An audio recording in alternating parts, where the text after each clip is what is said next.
while it's a fictional case, it's kind of based on something that really is coming before the Supreme Court. Okay, this year's case was about the interrogation of a 15-year-old girl for 9 hours who was suspected of committing an arson at the school, which resulted in the death of a maintenance worker. Okay, so that's what this year's case was about. Now, each team has a prosecution side and a defense side.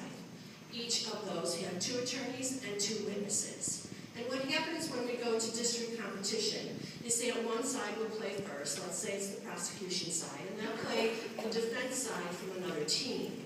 And in the afternoon it switches. Our defense team will play the prosecution team from another school. And you have to win both trials in order to advance to the next round, which is regionals.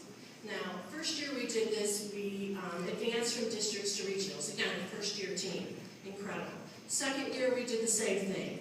This year, with both teams, we made it past regionals and to state.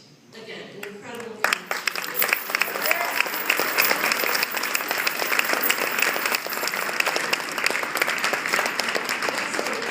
Along the way, in districts and regionals, there are awards given for best witnesses and best attorneys. And a number of our kids here have received awards for best witness and best attorney. In fact, even multiple awards over the last 3 years. So that's another accomplishment. Now, these kids, they're not lawyers, obviously, and they haven't really spent any time in the courtroom.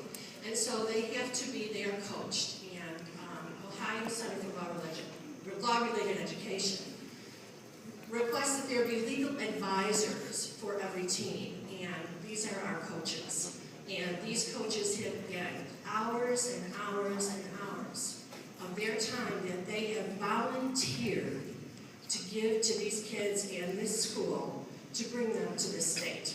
Okay? So I want you all to give a round of applause to our coaches. And when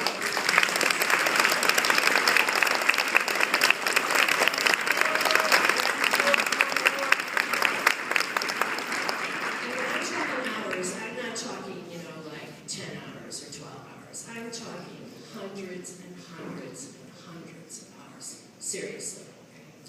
Okay, so kids have to be coached. They have to be coached in how it works, okay? How you present a case, how you argue a case, how you make an opening statement, a closing statement, courtroom procedure.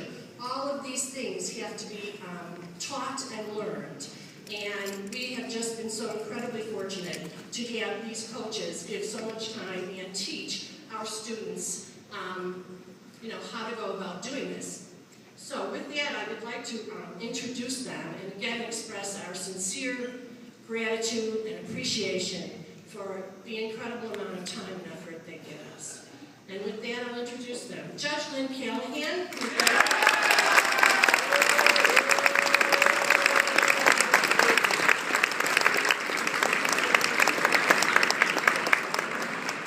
Judge Callahan is a St. Viet grad, and she is the one who approached our school in the first place and offered to start this team. Next to her, we have Magistrate Jenna Buhal,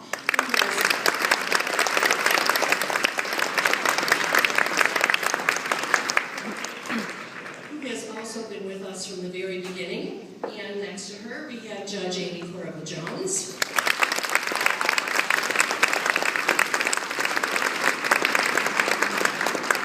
St. Viet grad, who has been able to join us for the last 2 years in coaching these teams.